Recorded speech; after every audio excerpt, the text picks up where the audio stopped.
Hey guys, welcome back. Today I would like to share you the best keyboard that you can get on your iPhone, and it is the keyboard that customizable, which means that you can change the themes, you can change the font on the keyboard. Now let me show you the setup process and including how you can get that keyboard. So now let's go ahead and go into this app, and which I already include the link in my video description. So now let me open it, and when you open it you're gonna see this pop-up. So all you have to do, just click on continue with limit version, and now you should be able to use it. Now hit on install now.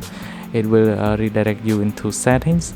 So now from setting here, you need to go to general and then scroll down, click on keyboard, and then from keyboard here, click on keyboard on top, add new keyboard, and you need to select this one, and go into the keyboard itself, allow full access, and now click on allow.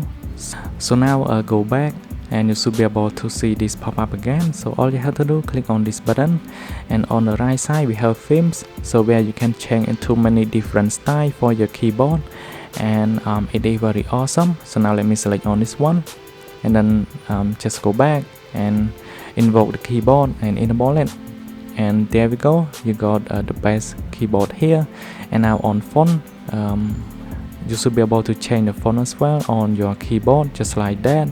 It is very awesome. And if you want to change to another themes, just click on the one that you like, and then going back, the themes will be changed immediately, just like that. Thanks for watching. I hope you like this quick video. Then we'll see you guys in the next one.